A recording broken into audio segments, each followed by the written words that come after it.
Анткени бүгүн акчанын күчү менен чындыкты басып жалган маалымат таратып. Ак ниет чынчыл адамдарды ушак менен жаман көргөзүп, мына ушундай заман болуп калды. Мына бүгүн момент истины дегендей чындыктын моменти. Эгер Бабанов далилдесе болот шер айтты. Мындай уяттан көрө мен жашап жүргөнүм, өлгөнүм артык, жашап жүрбөй өзүмдү өзүм атам.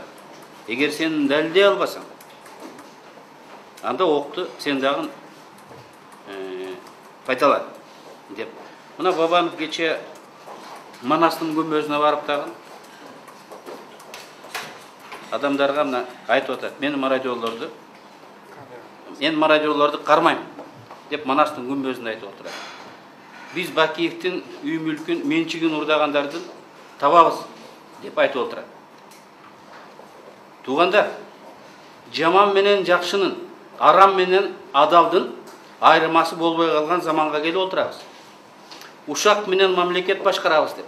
Криминалдык ыкмаларды мамлекеттик саясаттын деңгээлине көтөрүп, лидер болобуз деген адамдар Максимдин, Бакиевдин ишин улантып жатат. Атамекен партиясы Максим Бакиевдин, Жаныш Бакиевдин, Бакиевдердин мүлктөрүн таап беребиз. Накта мародёрлор кимдер экенин Кыргызстанга көргөзөбүз.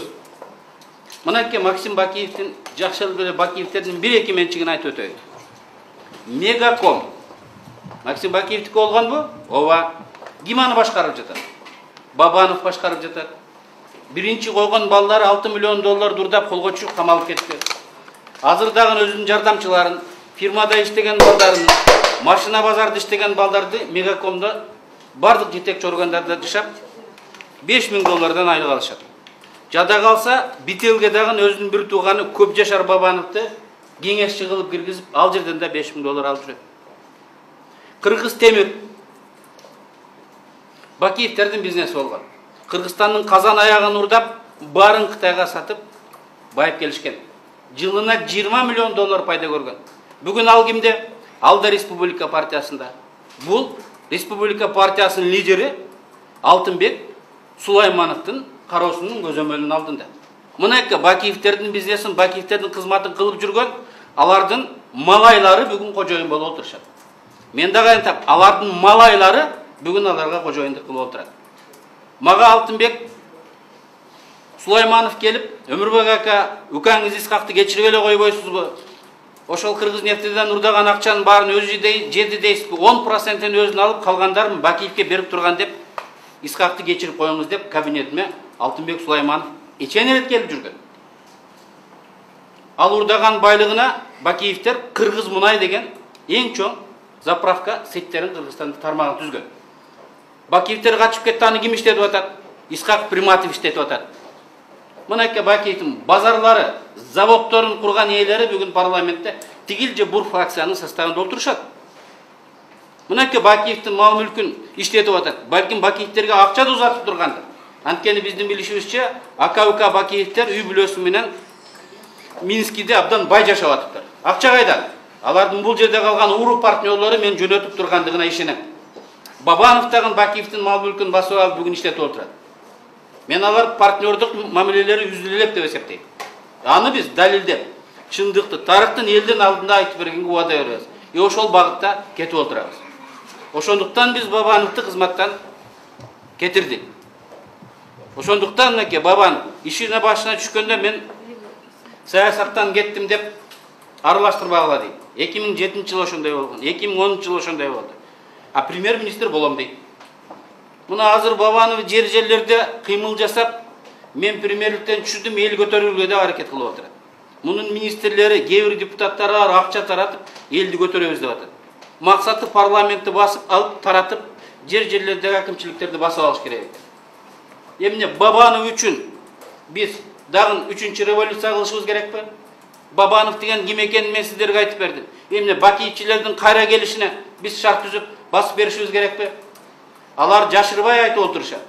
Эгер Бабанов кетсе, биз президентке импичмент кылабыз дейт. Парламентти таратабыз, кыскасы конституциялык төңкөрүш жасап, бийликти басып алабыз деп айтканга чейин барып отурат. Мо чычкандай болуп белеңдеп араң жүргөн Беков. азыр Жалал-Абадка барып эл көтөрөм деп аракет кылып атат дейт. Ушул революционер болуп чындык үчүн күрөшүп диктатураны кулатам дегениби?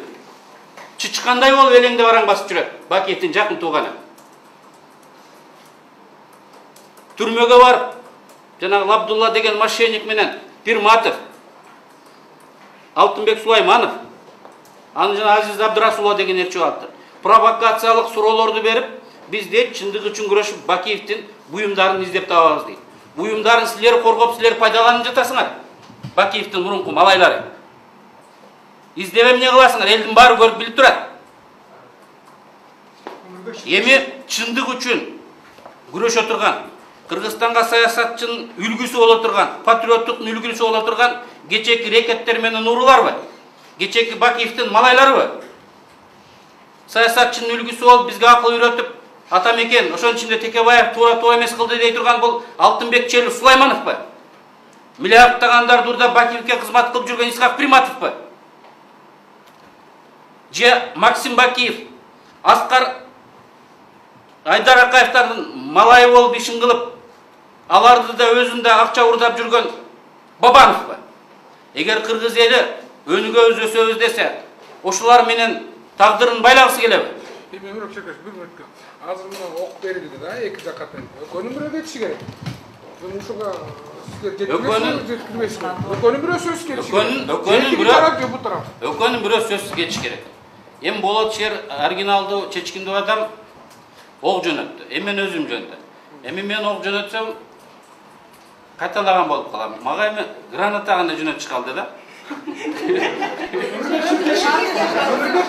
Орусча.